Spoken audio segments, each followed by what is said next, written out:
Okay, here's the 48 volt power supply for our ROV. So we have a 120 volt AC input from the wall that goes into an AC switch that can turn the ROV on and off. We then have an AC outlet, which will allow us to power external equipment like a router or a laptop. All of our wires are securely mounted into screw terminals, and the screw terminals are securely attached to the chassis of the box. This will prevent any wires from getting exposed, and all of the components are neatly labeled with what they are, so anyone can know what's going on inside of here. We use 4 series AC to DC power supplies to take the 128 volts from the wall and convert it to 48 volts of DC power. And then the DC power from the power supplies is connected directly to the Anderson power pole connector that goes to the ROV, so the ROV will be getting 48 volts. And finally, we also have a display to monitor the power consumption of the ROV. All right, this is the Anderson connector coming out of our box directly from the 48 volt power supply. It runs through these 2 wires all the way to the fuse here. And if you can see on the measurement, it is at about 12, 13 centimeters away, which is well within the allowed limit. So this is our surface station. Our surface station consists of 1 laptop, 2 HOTAS flight controllers for the thruster, and then 4 PM movement. We also have a router, as you can see, on top of our control box, and everything is connected through Ethernet. Power comes directly from the control box, which is plugged into a standard outlet, as you can see below.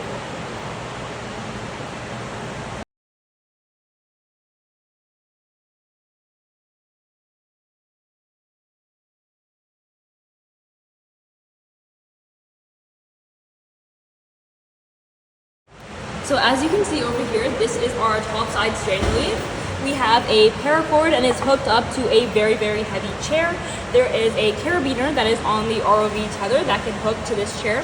What this does is this essentially reduces any strain on our topside side of the tether and prevents any accidents with the tether itself. So on the other end of the tether, we have the bottom side strainer leaf that is attached to our HDPE frame.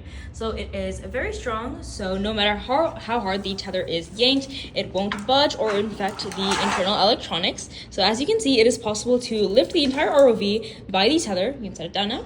In the strainer leaf, we have the power and Ethernet cables, and the tether enters the ROV from here into the electronics enclosure. So here we have the top of the ROV. We are using a poly case enclosure for our electronics, which is completely waterproofed, and it is sealed with an O-ring, as you can see over here. If you look at the edges of the enclosure, they are completely smooth and rounded. If you go to this side over here, you can see an example of some of our 6 thrusters that we have here on the ROV. So all of our thrusters have thruster shrouds on them, so that means that they are IP20 rated and no fingers can get through. So no one that is operating an ROV or handling it can get hurt. If you move to this side over here you can see our strainer leaf again over here. These are 2 bender cables that are entering our electronics enclosure, as well as modules for buoyancy and ballast that are located over here. On this side of the ROV, you can see some more of our thrusters, as well as our machine frame. Our frame is machined out of HDPE and features, again, as you can see, completely rounded edges. We also have 4 feet on all 4 sides of our ROV, which allows it to keep our ROV stable and off the ground when not in the water. And then,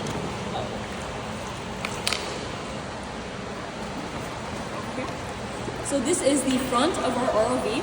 The front of our ROV features a vertical thruster as well as camera mounts over here, and then another camera mount over here. We also have the mount for the primary manipulator, and then the primary manipulator itself, which features a claw as well as another camera right here. So this is the bottom of our ROV. As you can see here, as we are using a poly case for electronics enclosure, we don't have any cables or anything entering through the bottom itself, but they are on the sides as we showed you before. So the bottom of our ROV basically just features some of the ballast modules and then more weight to keep the ROV neutrally buoyant.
clusters are.